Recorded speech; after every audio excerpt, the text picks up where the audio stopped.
पहाड़ों के नीचे हरे भरे पेड़ों के बीच एक छोटा सा गांव था, रामपुर।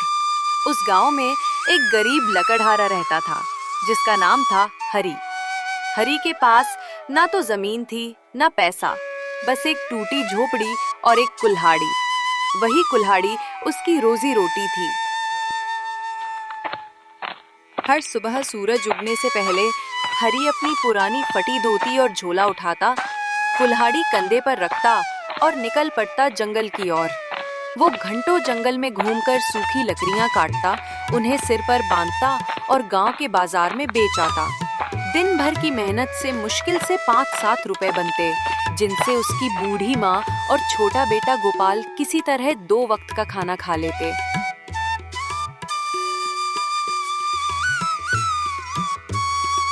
हरी की बीवी राधा कई साल पहले बीमारी से गुजर गई थी।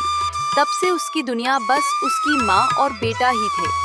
रात में जब वो थका हारा घर लौटता, गोपाल दौड़कर उससे लिपट जाता। बाबा, आज मेरे लिए क्या लाए? हरी मुस्कुरा देता। आज जंगल में एक नन्हा तोता मिला था। देखो, वो पत्तों से बना छोटा खिलौना दिखाता। गोपाल खिलखिला उठता। गरीबी थी, पर उनके दिलों में प्यार और संतोष का सागर था। रामपुर गांव के पास का जंगल साधारण नहीं था। गांव के बुजुर्ग कहते थे कि जंगल के बीच में एक पुराना खंडहर है, जहां किसी समय राजा वीर सिंह का महल हुआ करता था। कहते हैं जब उस राजा की मौत हुई तो उसने अपना सारा सोना चांदी, रत्नों का खजाना और जादुई तलवार उसी जंगल में कहीं छिपा दी थी। जो भी उसे ढूंढने गया वो कभी लौटकर नहीं आया। लोगों में डर बैठ गया था, वहाँ आत्माएं रहती हैं, इसलिए कोई उस दिशा में नहीं जाता था। हरी अक्सर उस ओर लकड़ी काटने जाता, पर कभी उस गहराई तक नहीं गया। वो सोचता, जान प्यारी है, लकड़ी बहुत है बाहर ही, भीतर क्यों जाना। मगर एक दिन किस्मत ने उसका रास्ता बदल दिया। गांव में अजीब सा तूफान आया। तेज हवा, बिजली की गड़गड़ाहट और मूसलाधार बारिश। हरी ने अपनी झोपड़ी की छत से रिश्ता पानी संभालने की कोशिश की, पर मिट्टी की दीवारें झरने की तरह बहने लगीं। सुबह जब आसमान साफ हुआ तो उसने देखा कि उसका आधा घर गिर चुका था। धान का बर्तन, अनाज की बोरी सब भीगकर बेकार हो चुके थे। माँ बीमार थी और गोपाल भूखा। हरी का दिल टूट गया। उसने कहा, आज जो होगा देखा जाएगा। मुझे जंगल के अंदर तक जाना ही होगा, शायद वहां की लकड़ियां महंगी बिके। माँ ने डरी आवाज में कहा, मत जा बेटा, वहाँ राजाओं की आत्माएं भटकती हैं। हरी बोला, माँ, भूख किसी भूत से बड़ी होती है। और वह कुल्हाड़ी लेकर निकल पड़ा।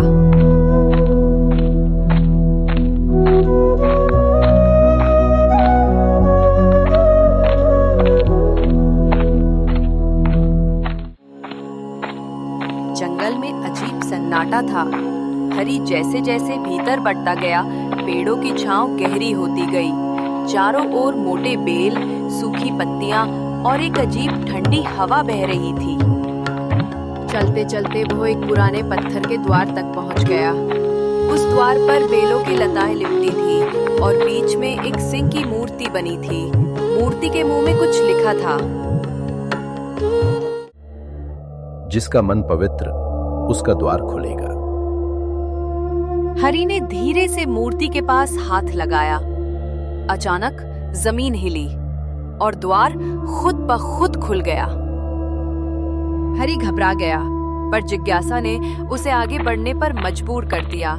अंदर अंधेरा था, पर दीवारों पर जले हुए दीपक की धुंधली रोशनी थी, जैसे किसी ने अभी अभी उन्हें जलाया हो। वो धीरे धीरे भीतर गया। वहां एक बड़ा कमरा था, जिसके बीच में एक लोहे का संदूक रखा था। हरी का दिल तेजी से धड़कने लगा। उसने संदूक पर हाथ रखा, ठंडा और भारी। धीरे से उसने उसे खोला। संदूक खुलते ही हरी की आंखें चौंधिया गई। अंदर सोने के सिक्के, हीरे जवाहरात और चांदी के बर्तन भरे थे। हर सिक्के पर राजा वीर सिंह का नाम खुदा हुआ था। हरी की सांस अटक गई। उसने हाथ में एक सिक्का लिया और बोला, हे भगवान, क्या ये सच है? क्या ये मेरा सपना है? लेकिन तभी हवा ठंडी पड़ गई और एक धीमी आवाज गूंज उठी। जो पवित्र मन से आया वही इस धन का हकदार है। हरी ने डरते हुए पूछा, कौन बोल रहा है? दीवार से एक प्रकाश का गोला निकला और उसमें राजा वीर सिंह की आत्मा प्रकट हुई। वो मुस्कुराई और बोली, मैं राजा वीर सिंह हूँ। सदियों पहले मैंने ये खजाना उस सच्चे व्यक्ति के लिए छोड़ा था जो अपने स्वार्थ से ऊपर उठेगा। हरी कांपते हुए बोला, महाराज, मैं तो बस एक गरीब लकड़हारा हूँ। मैं तो लकड़ी काटने आया था। राजा ने कहा, तेरी सच्चाई ही तेरा इनाम है, लेकिन याद रख, ये खजाना सिर्फ उस काम में लग सकता है जिससे दूसरों का भला हो। यदि तू इसे स्वार्थ में लगाना चाहेगा तो सब नष्ट हो जाएगा। हरी की आंखों में आंसू आ गए। उसने हाथ जोड़कर कहा, महाराज, मैं इस धन का उपयोग अपने गांव के भले के लिए करूंगा। राजा मुस्कुराकर बोला, तो फिर ये सब तेरा है। और वो प्रकाश धीरे धीरे विलीन हो गया। हरी उस दिन कुछ सोने के सिक्के लेकर गांव लौटा। उसने किसी को खजाने के बारे में नहीं बताया। पहले उसने अपनी झोपड़ी की मरम्मत करवाई, फिर माँ के इलाज के लिए वैद्य को बुलाया।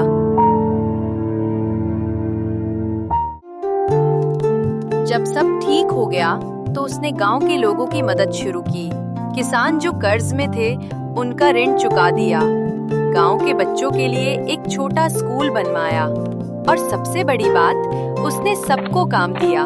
हर कोई अब जंगल से लकड़ी लाकर बेच सकता था और हरी उन्हें उचित दाम देता। धीरे धीरे रामपुर गांव समृद्ध होने लगा। जहां पहले भूख और डर था, अब हंसी और उम्मीद थी। लोग कहते हैं, हरी लकड़हारा नहीं, भगवान का दूत है। पर कहानी यही खत्म नहीं होती। गांव का मुखिया भोला ठाकुर, जो पहले गांव का सबसे अमीर आदमी था, अब हरी से जलने लगा।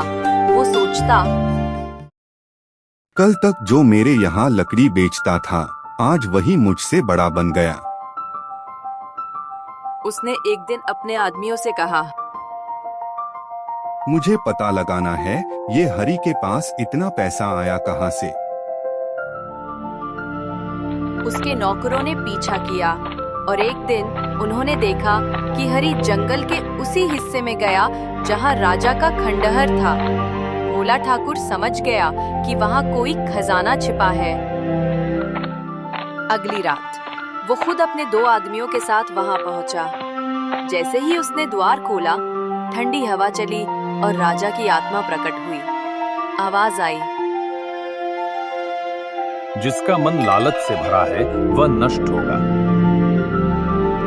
मुझे डराने की कोशिश मत करो, मैं राजा हूं इस गांव का। और उसने संदूक की ओर कदम बढ़ाए। अचानक जमीन फटी और गहरी दरार से आग की लपटें उठी। भोला ठाकुर और उसके साथी वहीं समा गए। सुबह जब गांव वालों ने देखा तो खंडहर की जमीन पर राख के निशान थे। हरी समझ गया कि ये राजा की चेतावनी थी।